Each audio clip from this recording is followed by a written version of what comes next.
Bien le bonjour tout le monde.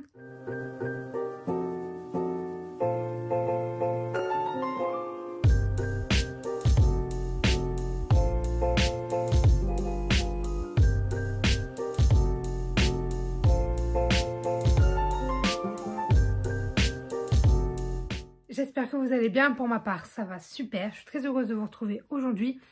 Je suis désolée pour l'éclairage si jamais il n'est pas terrible. Je filme ça le soir en fait parce que j'ai eu plein de trucs qui m'ont empêché de filmer tout simplement cet après-midi. Mais du coup, je me rattrape et je filme ce soir. Alors, avant de passer au sujet même de la vidéo, j'avais quelques petits mots à vous dire. Je tenais à vous remercier puisqu'en fait, on a passé le palier des 300 abonnés puisque quand je filme, on est à 321 abonnés. Tout s'est bousculé, c'est-à-dire que j'avais prévu de vous faire un concours en fait pour les 300 abonnés. Sauf que déjà on est déjà à 320 et il y a eu plein de petits soucis, déjà notamment le reconfinement qui s'annonce. Je sais que moi quand on est confiné comme ça, j'ai quasiment aucun moyen d'envoyer un colis, enfin c'est très compliqué. Donc c'est pas grave, ce n'est que retardé. Disons qu'à un prochain palier que j'ai en tête, je vous ferai gagner 2 et pas un seul cadeau tout simplement. Mais c'est pas grave. Voilà, je voulais juste vous remercier de tout cœur pour les 300 abonnés parce qu'il faut savoir que c'est quelque chose qui me touche, mais vraiment beaucoup parce que je me dis qu'il y a quand même 300 personnes qui s'intéressent à ce que je dis et c'est assez extraordinaire, je trouve, en fait, quand on s'est lancé dans cette aventure avec Tiffen. On s'est toujours dit que on n'aurait jamais beaucoup d'abonnés, mais c'était pas grave, c'était pour le plaisir de partager. Et pour certains, 300 c'est insignifiant, mais sachez que pour moi, c'est... Enfin, je veux dire, j'arrive pas à réaliser vraiment que derrière la caméra, il y a 300 personnes. Enfin bref, voilà, je tenais à vous remercier de tout cœur. Et écoutez, on passe tout de suite au sujet de la vidéo. Alors, comme vous avez pu le voir dans le titre, j'ai en fait tout simplement, je dirais pas que j'ai inventé un concept, hein, parce que je pense pas du tout l'avoir inventé, dans le sens où il y a sûrement des gens qui l'ont fait, mais je l'ai surtout jamais vu en fait. Puisque j'ai fait un tu préfères spécial livre, et là particulièrement spécial saga, c'est très simple, en fait, dans cette petite boîte, j'ai mis des papiers avec le nom de 20 sagas. Alors des sagas que j'ai soit commencé, soit terminé. C'est juste des sagas voilà, qui ont au moins un tome de lu, on va dire. Et donc je dois tout simplement choisir, par exemple, si jamais on tombe entre, je ne sais pas moi, Harry Potter et Twilight, lequel j'ai préféré. Je ne sais pas si j'argumenterai beaucoup, j'ai du mal à parler ce soir. Je ne sais pas si j'argumenterai beaucoup ou si juste, voilà, je vous dirai, je pense que pour certains, il y aura de l'argumentation, pour d'autres non. Mais écoutez, on y va sans plus tarder. Du coup, là, je vais faire 10 battles. Et si ça vous plaît, n'hésitez pas à me le dire et à me le faire savoir. On en fera peut-être un, vous savez, avec les livres à l'unité. Par exemple, je mettrai le tome 1, le tome 2 et le tome 3 des Gardiens de la Cité Perdue. Vous savez, je ne mettrai pas toute la saga. Ça peut être intéressant parce que des fois, au niveau de quel tome c'est dans la saga, c'est pas tout à fait le même classement, vous voyez. Enfin bref, je crois pas que ce format ait déjà été fait sur Booktube, ou du moins, comme je vous l'ai dit, je ne l'ai pas vu. Moi, j'y vais sans plus tarder parce que j'ai très hâte. Donc j'ai ma petite boîte, sachez que ça fait 2 fois que je commence cette vidéo. J'avais déjà fait 3 duels, mais ma caméra en fait n'enregistrait plus. Donc j'ai tout simplement remis des petits papiers. Et puis c'est parti, j'espère qu'on ne retombera pas sur les mêmes, parce que sinon ma réaction sera moins vraie. Alors on a, d'accord, pas du tout le même tirage déjà. Lovely Vicious, donc c'est la saga Je te hais passionnément, je te hais à la folie, je ne te hais plus du tout. Et Calendar Girl, donc une saga qui est commencée et une saga qui est terminée, pour le coup. Alors, Calendar Girl, ça vaut clairement pas le coup par rapport à Lovely Vicious. Donc Lovely Vicious, je le mets en je préfère. Et Calendar Girl en je ne préfère pas, hein, tout simplement. Parce que Lovely Vicious, c'est... alors je dis Vicious, mais ça se trouve c'est pas du tout comme ça, c'est peut-être Vicious. J'en sais rien, enfin je suis très nulle en anglais, bon tout le monde le sait maintenant. Mais la saga, vous pouvez la voir, elle est juste ici, c'est les 3 tomes, donc rose, bleu et violet. Enfin violet, rose et bleu. Et en fait, c'était juste trop bien, je sais que c'est une saga que j'ai adorée dans mon adolescence pure, on va dire. Non, j'étais au lycée quand je l'ai lu, enfin j'ai tellement aimé cette saga que j'ai attendu le tome 3. Ça ne m'arrive quasiment jamais de lire des livres où toute la saga n'est pas sortie, enfin vous savez, genre j'aime pas attendre moi pour avoir la suite. Mais je l'ai fait pour Lovely Vicious, tellement j'ai aimé. Bref. Calendar Girl, ça commence un peu à m'énerver. Genre, j'ai lu le tome de août et j'ai eu tellement de mal à rentrer dedans. Il y a eu plein de révélations, tout ça. Donc, finalement, à la fin, j'étais en mode, bon, ok, tu vois, genre, ça va encore. Mais ça commence à me gonfler un petit peu. Donc, il faut que je vois. Je vais la terminer quoi qu'il arrive, hein. Mais il faut que je vois pour me procurer la suite et essayer de faire classer là avant avril. Ensuite, on a du coup Les Étoiles de Noces. Alors ça ne va pas vouloir faire le focus, c'est pas grave. Et Nevermore. Alors, Les Étoiles de Noces, j'ai lu les 3 premiers tomes. Et Nevermore, je n'ai lu que le tome 1 parce que j'attends encore que le tome 2 arrive. Sachez qu'il n'y a même pas question pour moi. Nevermore est au-dessus de quasiment toutes les sagas, à part Gardien de la Cité Perdue. Et pour moi, il est égal à Harry Potter. J'aime autant l'un que l'autre, mais pour moi, c'est 2 univers différents. Vous voyez, j'aime... D'accord, il va se calmer. Il perd des jeux vidéo, bon. Pour moi, en fait, j'aime autant Gardien de la Cité Perdue et Harry Potter, mais dans 2 contextes différents.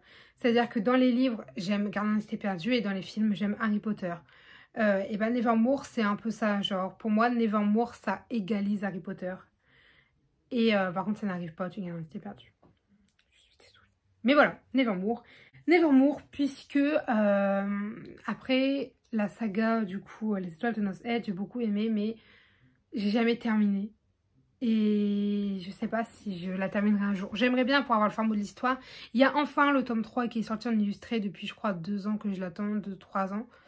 Mais il faudrait que je me le procure et que j'attende le 4 et le 5. Enfin, la 5 partie 2 aussi, je crois. Bref, Nevermore. Nevermore est de loin. Hop, attendez, parce que là j'en ai 3. Hop, merci. Alors, on a les Chroniques lunaires. Hop, et on a Percy Jackson.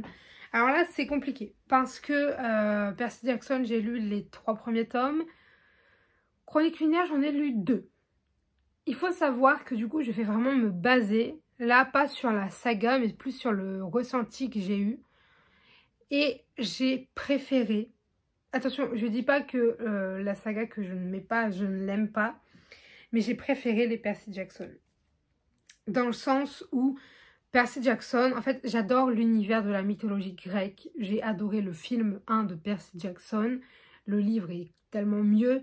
La suite est 1 milliard de fois mieux et, que le film, j'entends le 2 là. Et le 3 est tellement bien. Donc Percy Jackson, en fait, j'ai passé tellement des bons moments lecture que je le mets en préféré. Mais il faut savoir que du coup, les Chroniques lunaires, j'adore l'univers. Mais j'ai eu quelques difficultés à rentrer dans les livres. Donc ça m'a un peu plombé mes lectures. Après, est-ce que c'est à cause des livres? Après, je sais que Cinder, c'était parce que je ne l'ai pas du tout commencé au bon moment.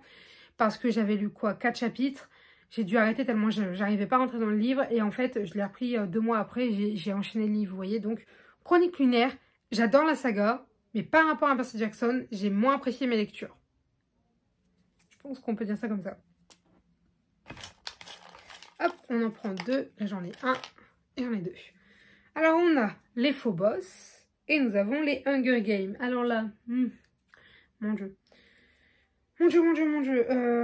C'est compliqué. J'essaye de ne pas me baser sur les films. J'essaye de me baser uniquement sur les livres. Parce que si je me basais sur les films, je sais que par exemple, Hunger Games serait au-dessus, quoi qu'il arrive. Mais là, au niveau de mes lectures, je pense que j'ai préféré les Phobos. Oui, je pense que je préférais les Phobos aux Hunger Games. Parce que Hunger Games, je les ai lus le fameux été où j'ai lu beaucoup de livres trop rapidement en fait. C'est-à-dire que j'écoutais des audiobooks et j'allais trop vite en fait. Et du coup, je ne savourais pas mes lectures. Encore une fois, tu m'aurais demandé que le tome 1 de Hunger Games et le tome 1 de Phobos. Je t'aurais dit le tome 1 de Hunger Games parce que le tome 1 de Hunger Games, je l'ai lu en 2016. Et ça a été mon 3e livre que j'ai lu et comment vous dire que... j'ai kiffé. Alors, vous savez, pour ceux qui l'ont déjà lu, tu as 2 parties. Tu as les tribus, ou le tribu, je crois qu'ils appellent ça les tribus, et tu as l'arène. Et la partie sur les tribus, j'ai eu énormément de mal à m'accrocher, parce que c'est très descriptif, vous savez. Par contre, le truc de l'arène, je l'ai lu en une après-midi. Je me souviens, c'était un mercredi après-midi. Et enfin bref, voilà. C'est pour ça que je vous dis, j'essaie de ne pas me baser sur les films. Parce que pour le coup, là, sans les films, c'est Phobos qui gagne. Avec les films, c'était Hunger Games. Mais sans les films, j'ai préféré de loin mes lectures de Phobos. Même si le tome 3 est un petit peu moins bien. Bref, ça, vous le verrez plus tard parce que j'ai prévu de faire une lecture là-dessus. Ensuite, ok, alors au début, j'ai cru que j'étais en mode, oh non, ça va être trop dur. Mais non, pas du tout, puisqu'on a la passe miroir. D'accord, tu veux pas, c'est pas grave. Et on a Twilight. Alors. C'est compliqué et non, parce que concrètement, si là tu devais me demander lequel je préfère entre les deux, là tout de suite, je te dis La Passe Miroir, sans aucun doute. Puisque La Passe Miroir, j'ai lu les 2 premiers tomes, comme vous pouvez le voir juste ici. J'ai lu les 2 premiers tomes et oh mon dieu que c'est trop bien. Je veux dire, j'en doutais pas, hein. Pour moi, La Passe Miroir, c'était forcément une lecture que j'allais aimer. Mais c'est vrai qu'en lisant les tomes, j'étais en mode ah oui, effectivement, j'adore. Genre c'est juste trop bien. Mais Twilight, c'était une autre époque de ma vie. Ça a été mes années secondes, je crois. Seconde ou troisième même. Enfin bref, c'était mes années... Non, je crois que c'était en troisième. Hein. C'était ces fameuses années où chaque livre que je lisais, c'était des livres que j'adorais parce que à l'époque, encore moins qu'aujourd'hui, je ne savais pas lire des livres que je n'aimais pas. Un livre, si je ne l'aimais pas, je l'abandonnais, je le mettais en... Oh pardon, vous avez bougé. Je le mettais en pause perpétuelle, mais je ne l'avançais pas, ça c'est clair. Et du coup, c'est pour ça que c'est compliqué. Mais on va dire que je parle du principe que c'est aujourd'hui. Et du coup, je dirais, je préfère La Passe Miroir. Et Twilight, t'as quand même une petite mention honorable, hein, Twilight, parce que t'as bien fait rêver mon enfance. Enfin, mon adolescence, dirions-nous. Ensuite, Shade of Magic et Six of Crow. Alors là... c'est compliqué. Ah, c'est dur, hein. Là, je suis un peu couac. Faut savoir que du coup, Shade of Magic, j'ai lu les 2 premiers tomes et j'ai commencé le 3e. Il y a eu une petite péripétie qui est arrivée, donc je n'ai jamais terminé ce 3e tome. Mais ce sera chose faite cette année parce que j'ai très envie de le finir. C'est pas parce que j'avais pas envie, c'est parce que y a eu un petit truc qui s'est passé et qui du coup fait que j'ai dû arrêter de lire. Et Six of Crow, j'ai lu que le 1er tome. Je pense que je préfère Shade of Magic parce que déjà notamment j'ai tout de suite été sur la suite, alors que Six of Crow, je retarde le moment où je vais lire la suite, pas parce que j'aime pas, mais parce que je sais que c'est un livre qui est lourd, qui est long à lire et que du coup il faut du temps, il faut tout ça. Mais c'est vrai que Six of Crow était juste trop bien. Ok, on mélange un petit peu parce qu'ils sont tous collés au bord. J'en ai 3, hop, j'en machin. On a l'Épouvanteur et le Labyrinthe. Je vous montre les deux. Alors là, je vais même pas hésiter parce que entre les deux, je préfère et de loin l'Épouvanteur. Je vous fais pas de résumé des livres parce que, en fait, la plupart des livres dont je vous parle, vous pouvez retrouver des résumés sur la chaîne, en fait. Parce que, vu que c'est que des livres que j'ai lus, ils ont quasiment tous des avis lecture. J'ai du mal au soir. Et si ce n'est pas le cas, il y en a, je sais, 2 ou 3 là-dedans qui sont pas encore chroniqués, mais qui arrivent parce que c'est des vidéos que j'ai filmées et qui vont être postées, tout simplement. Mais du coup, pourquoi je préfère l'Épouvanteur? Parce que le Labyrinthe, en fait, si je me base pas sur les films, encore une fois, j'ai beaucoup moins bien aimé que le 1er tome, en fait. Le 1er tome était excellemment bien. Et vu que j'ai d'abord regardé les films et que ensuite j'ai lu les livres, le 2 et le 3 m'ont beaucoup moins plu. C'était bien, mais je veux dire, par rapport au film, c'était naze. Disons-le, enfin non, j'aime pas dire que c'était naze, mais en fait, c'est un peu comme le Harry Potter. C'est-à-dire que si tu as grandi avec les films, comme moi, eh bien, tu te dis que les livres, ils sont bien. Ils sont même géniaux. Mais toi, tu auras toujours ce petit penchant pour les films parce que c'est nostalgique. Et bien, c'est pareil. Et moi, je sais que, par exemple, c'est un peu pareil pour Everything Everything. J'ai d'abord lu le livre avant de regarder le film. Et c'est vrai que du coup, j'ai un petit côté en mode « Ah ouais, mais tu vois, le livre, il a ce petit truc en plus. » Alors qu'en fait, pas tant que ça, quoi. Enfin, c'est la même chose, mais bref. Du coup, voilà mon argumentation. Ok. Attendez, parce que il n'y en a plus beaucoup, du coup. Hop, 2. Harry Potter contre After. C'est dur. C'est très dur parce que pareil, là, je me base pas sur les films, mais uniquement sur mes lectures. Je ne sais pas. En fait, si je devrais être honnête, je pense que je dirais After. Parce que concrètement, quand je suis ressortie de mes lectures, à part encore une fois le tome 1 de Harry Potter, j'ai largement préféré mes sentiments quand je suis sortie des livres de After. Parce que les Harry Potter, je les ai écoutés en audiobook, sauf le 1. Je les ai écoutés en audiobook, du coup, je les ai notamment un peu mal écoutés. Vous savez, c'était encore une fois cet été où, enfin ce fameux été de 2019, je crois, où j'ai tout simplement écouté beaucoup de livres très rapidement et du coup je ne retiens pas grand chose. Du coup les Harry Potter sont passés par là, enfin du moins le tome 4, 5, 6, 7 je crois. Oui il me semble. Et du coup c'est vrai que c'est des livres que j'ai pas forcément trop bien écouté. Et du coup pas trop bien retenu. Donc pour l'instant je pars vraiment de ma première lecture parce que là je fais des relectures qui m'auraient fait peut-être changer d'avis. Mais pour l'instant je dirais que j'ai préféré mes lectures d'After que mes lectures de Harry Potter. Mais si on parlait de l'univers en soi, je préfère Harry Potter. Hein. Mais là le sentiment en fait que j'ai eu en ressortant des livres de Harry Potter était malheureusement je pense un peu biaisé par rapport à ma manière de les lire. Parce que comme je vous l'ai dit, là je suis en train de faire une relecture, j'ai relu les 4 premiers tomes. Et les sentiments quand j'en sors c'est pas du tout les mêmes. Je veux dire je suis accro, je suis à fond, j'adore, j'ai des paillettes dans les yeux, tout ça. Donc voilà, quand j'aurai fini ma relecture, je pense que mes réponses seront différentes la prochaine fois. Mais là pour l'instant bah, malheureusement c'est comme ça. Alors il y en a une qui n'est pas encore tombée. Et je me dis quand elle va tomber, elle va faire mal à son adversaire. On a Divergente et la sélection pour la trilogie principale. Je vous montre les deux. Bon, là, il n'y a même pas de discussion. Divergente, tu vois, du côté je préfère pas. Et la sélection du côté je préfère. La sélection, ça m'a fait tellement du bien de la lire cet été. J'ai adoré cette trilogie. J'étais accro à fond. Ma soeur lit même le premier tome tellement j'ai aimé. Et du coup, je lui ai dit, ah, mais ça, c'est trop bien. Vas-y, fonce. Elle m'a écouté. Et Divergente, je les ai lus encore ce fameux été où j'ai lu beaucoup et trop vite. Et du coup, j'ai rien retenu. Et en plus... Vous voyez, moi j'ai plus grandi avec Hunger Games et le labyrinthe. Du coup, c'est avec Divergente, j'ai un peu moins bien accroché. Mais je pense que la manière dont j'ai lu n'a pas aidé, sincèrement. Ok, bah il en reste 2. Donc, il y en a un, je sais c'est quoi. Oh non. Ah, ça va. J'ai cru qu'on allait tomber sur un Nevermore Ganon Cité Perdu. Mais non, en fait, vous l'avez déjà vu puisque j'ai pioché Ganon Cité Perdu. Et The Book of Ivy. Alors The Book of Ivy, ça a été l'une des premières sagas que j'ai lues et terminées avec After.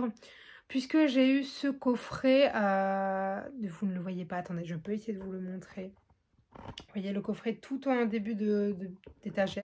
Voilà, maintenant du coup je vais pas réussir à vous remettre. Pas très malin d'avoir bougé la caméra. Je t'ai pas bien remis, mais bon, c'est pas grave, on fait outre. Je pense que j'étais un peu plus comme ça. Et bien ce coffret je l'ai lu et j'ai enchaîné les 2 tomes tellement j'avais apprécié, tellement j'avais adoré en fait ce livre. Mais Ganon Cité Perdu, rien ne l'égale, même Harry Potter ne l'égale pas, enfin du moins niveau livre. Donc Ganon Cité Perdu est de très loin. Même si The Book of Ivy a été pendant très longtemps ma saga préférée. Mais aujourd'hui Ganon Cité Perdu, comment tu veux rivaliser? Bon, la vidéo est pas extrêmement longue, même si je pense que en vrai, elle va déjà faire un petit bout de temps. Je vais maintenant passer tout simplement à... Oups, j'en ai fait tomber 2, attendez. En fait, vous savez, je vais remettre tous ceux que j'ai dit que j'aimais, enfin que je préférais. Et on va se les faire affronter. Et comme ça, on aura un top 5 en fait, parmi toutes les sagas. Enfin, faut savoir que c'est pas un top 5 en mode c'est mes 5 préférés, c'est parce que par exemple, comme je vous l'ai dit, si Harry Potter était tombé contre autre chose, il serait dans ce top là. Vous voyez, c'est juste parmi le hasard, lequel fait partie de mes 5 préférés. Hop, j'en ai pris 3, on en pose 2. On a Percy Jackson contre Lovely Vicious. Bon là, par exemple, vous voyez, Percy Jackson va sauter. Je vais aller vite, je vais pas expliquer beaucoup. Hein. Percy Jackson, il va sauter parce que concrètement, Lovely Vicious, j'ai tellement adoré ces lectures que voilà, j'en ai été accro. Phobos contre Nevermore. Bon bah malheureusement Phobos tu sautes, t'avais tenu jusque là, mais Nevermore comme je vous l'ai dit, pour moi il égale Harry Potter et il est juste en dessous de Ganon Cité Perdu. Donc vous avez bien compris. Oh merde, j'en ai pris 3. Shades of Magic ou After. C'est dur, c'est très dur. Aujourd'hui je te dirais Shades of Magic, genre After, j'aime bien mais bon voilà. Mais au niveau pareil, sentiment d'après lecture, tout ça, voilà, c'est After. After, il est très émotionnel hein, chez moi. Je veux dire, j'ai adoré les After, donc c'est compliqué pour moi de dire autre chose qu'After. Ensuite, nous avons l'épouvanteur contre la passe miroir. Malheureusement, tu vas partir, mais c'est la passe miroir qui va rester. Parce que concrètement, la passe miroir, j'ai adoré. Et là, on a la sélection contre la Ganon Cité Perdue. Bon, je pense que vous avez bien compris qu'Ganon Cité Perdue reste comme à tous les tours qu'il a en fait. Et la sélection s'en va malgré le fait qu'elle m'ait beaucoup plu. Si on fait un résumé, donc en fait parmi les 20, nous avons Lovely Vicious, on a La Passe Miroir, on a Ganon Cité Perdue, On a After et on a Nevermore. Et on a Nevermore, parce que le dernier était par terre. Du coup, voilà. J'ai beaucoup aimé ce concept. N'hésitez pas à le reprendre si jamais ça vous fait plaisir et à mentionner. J'irai bien évidemment voir ça avec plaisir. Moi, je l'ai fait voilà avec les sagas que j'avais lues. Après, n'hésitez pas à le faire avec vos propres sagas. Si vous n'avez pas lu beaucoup de sagas, peut-être avec vos one-shot. Ou alors comme moi, plus tard, je ferai tout simplement, vous savez, vous différez les tomes en fait, tout simplement. Mais voilà, moi j'espère que cette vidéo vous aura plu. Si jamais vous avez des avis, des remarques, des conseils, des commentaires de cette vidéo, n'hésitez pas à le faire dans l'espace commentaire puisqu'il est fait pour ça. Sur ce, je vous dis à très bientôt. Allez, bye mes lecteurs. Yeah, you were right this time, you were right this time. Take a look around, look what you did last night. What you did last night, never heard a sound. Yeah, I know that you told me one day you'd show that you were right this time, you were right this time.